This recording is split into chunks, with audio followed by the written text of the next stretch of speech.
बरगढ़ जिला गाई सिलेट आज विकसित गाँ विकसित ओडिशा कार्यक्रम शुभारंभ होईछि।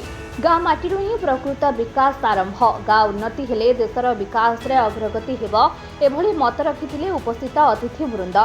विशेषकर मौलिक भित्तिभूमिर विकास, क्षुद्र पर्यटन, क्रीड़ा और शिक्षार भित्तिभूमिर आधुनिकरण, अभिनव बहुमुखी जनमंगलकारी योजना को एथिरे सामिल करा जायछि।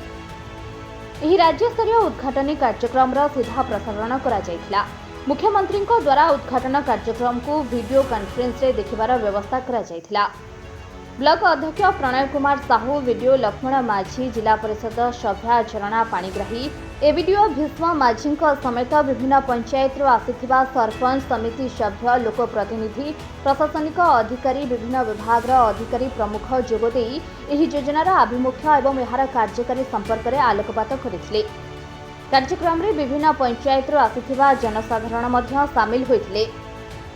बरगढ़ जिलारो श्यामसुंदर सुनांक रिपोर्ट, ओडिया एक्सप्रेस।